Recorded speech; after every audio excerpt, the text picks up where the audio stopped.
Level 0. Some bugs never even try, and somehow still win. The milkweed bug strolls around in bright red and black, looking like a walking warning label. Its entire defense strategy is honesty. It tastes bad. That's it. No disguise, no sneaky tricks. Just a toxic personality. The harlequin bug follows the same playbook. Bright colors, bad flavor, zero effort. It's like nature's version of a do not eat sign. Predators learn the hard way. Once they get a mouthful of one, they never forget the taste. For a first-time bird, it's a crash course in regret. These bugs are the airport security vests of the insect world, blindingly visible but untouchable because of their reputation. Level 1. Welcome to the Lazy Genius Club. These bugs looked at camouflage and said, what if I just rolled in dirt?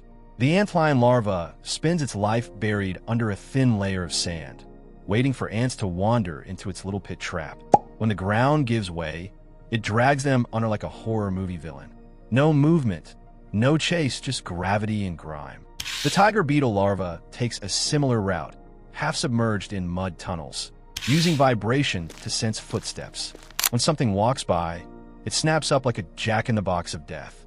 These creatures don't have fancy color-changing powers or artistic patterning.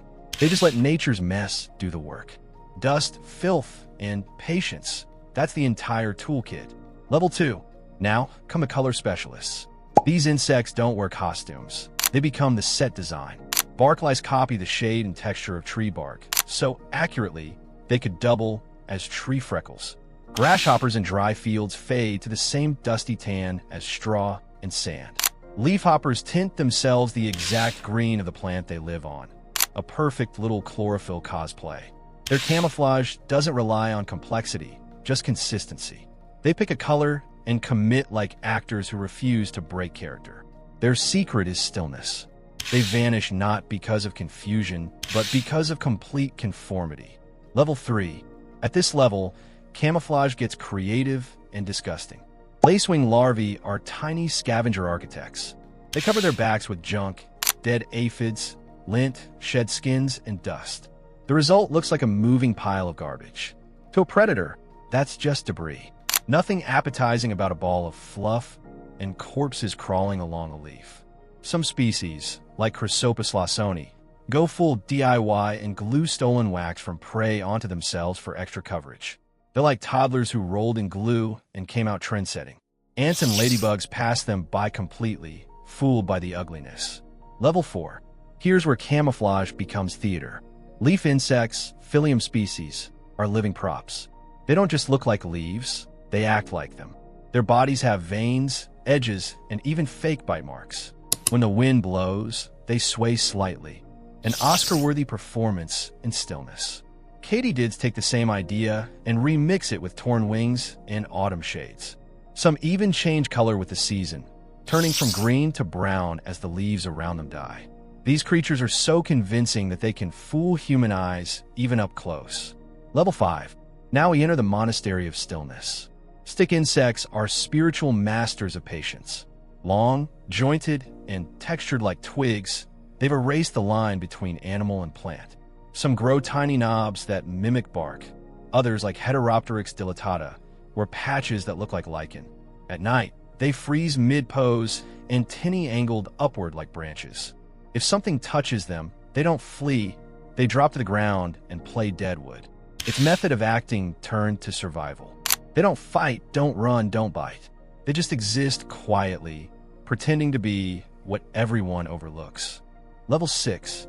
For bugs that live on trees, color isn't enough, they need texture. Bark mantises wear cracked, grooved wings that look like rough tree bark. Plant hoppers evolved fake moss patterns that blend into the trunks. These creatures aren't trying to look like a single surface, they mimic many at once. Their camouflage is a chaos of grooves, shadows, and irregular color patches. The flat bark beetle takes this strategy to extremes. Its body is so thin it slides into tree crevices, vanishing both visually and physically. They're not hiding on the tree, they're hiding within it. Level 7. At this level, insects start weaponizing grossness. The bird-dropping spider, okay, not technically a bug, but let's give credit where it's due, looks exactly like a blob of bird poop, shiny, lumpy, and unappetizing. Many real bugs steal the same strategy. Some plant hopper nymphs coat themselves in white wax that clumps into fungus-like blobs. Birds take one look and move on, their appetite ruined. The lappet moth caterpillar takes it further, a crusty brown lump that looks like dried mud stuck to a branch. These bugs don't hide by blending in with beauty. They hide by pretending to be something disgusting. It's the biological version of don't touch, that's gross. Level 8. Now we meet the professional posers. Hoverflies dress up like wasps, rocking the same black and yellow stripes, even though they can't sting. It's all bluff, and it works. Birds hesitate, giving them the same respect they'd give a hornet. Ant-mimicking spiders, murmurarachne, copy not just the shape but the movement of ants, even waving their front legs like antennae. Real ants sometimes greet them as kin. Then there's the bee fly, which hovers and buzzes just like a bee, but spends its time drinking nectar instead of working. These are nature's con artists, survival through imitation of fear. They don't need venom or armor. They just need good PR. Their disguise says, "You don't want to mess with me," and most predators agree. Bluffing, it turns out, is a valid survival strategy. Level 9. Here come the assassins. Dead leaf mantises are terrifying artists. Their bodies are shaped like crumpled, dry leaves, full of veins, folds, and torn edges. They stay perfectly still, swaying only when the wind does, until something edible wanders close. Then, snap, a lightning-fast strike. They go back to stillness before anyone even notices the crime. Leaf katydids use the same trick, but without the murder. Both rely on the illusion of decay. Even the shadows on their bodies match the way light hits real dead leaves.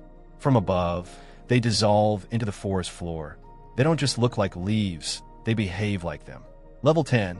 This level is where camouflage merges with biology. Moss caterpillars in the Philippines literally wear the forest on their backs. Bits of live moss and algae cling to them so naturally that, over time, it fuses into their skin. They become part plant, part insect, a moving patch of greenery. Even up close, they look like clumps of growth. The forest hides them because the forest grows on them. Level 11. Forget blending. These bugs go transparent. Glasswing butterflies have crystal clear wings framed by thin dark borders. Instead of hiding with color, they disappear by letting light pass through. When sunlight hits them, it keeps going, carrying the background along. The clearwing moth pulls the same trick. They're like living windows, reflecting the world rather than competing with it. It's not about invisibility, it's about erasing contrast. You don't see them until they move, and even then, it feels like your eyes are glitching. These are optical illusions in motion, bugs turned into beams of refracted light. Level 12. Now the camouflage moves. Some bugs don't settle for one look, they edit themselves. Peacock treehoppers have spiny pronotums that look like thorns and shimmer with light. The Malaysian orchid mantis copies flower petals and even shifts color as it grows. Young ones start pale, older ones turn pink or purple to match surrounding blooms. And then there's the golden tortoise beetle, the closest thing insects have to shape-shifting metal. When calm, it shines bright gold. When disturbed, it turns dull red as fluid drains under its shell. Their disguise updates instantly, like built-in Photoshop. Their survival depends on timing, mood, and reflection, a perfect union of biology and illusion. They don't hide from change. They have changed. Level 13. Some bugs stop fighting color and start fighting light itself. The mirror spider from Australia, for instance, has silver plates on its back that reflect everything around it. When it sits on a leaf, those mirrors pick up the color of whatever's nearby, green, yellow, or even brown. Its body becomes a living screenshot of the background. The jewel beetle pulls a similar trick.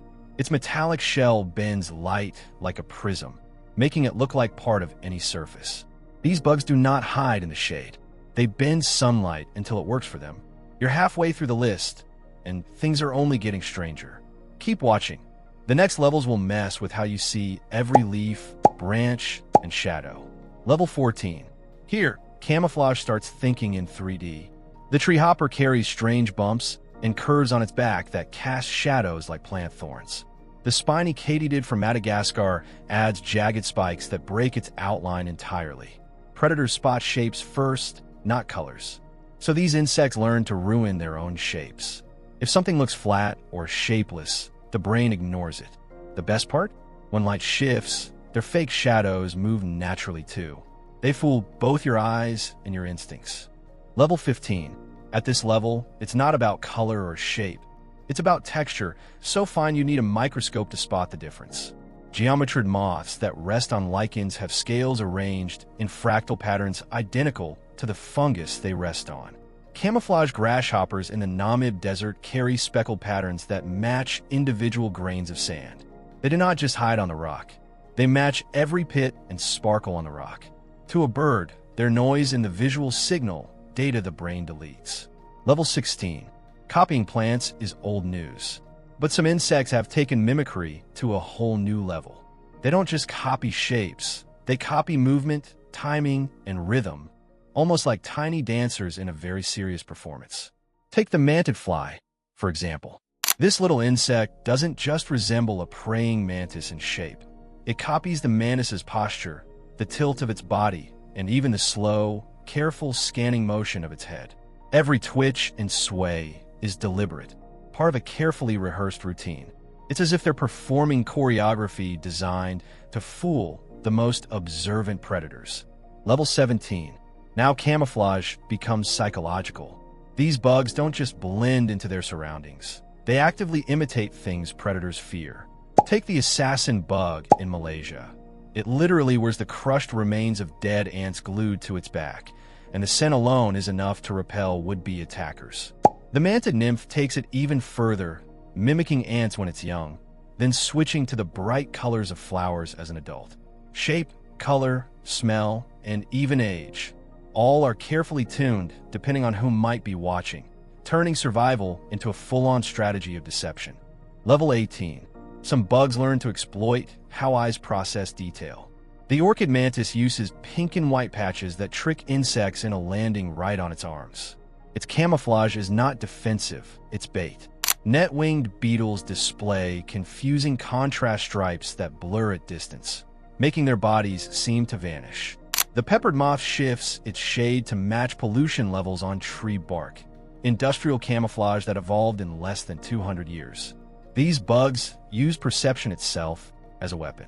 They hide inside the limits of vision. Even as the air cleaned, its population lightened again. These creatures don't simply vanish. They manipulate how perception itself works.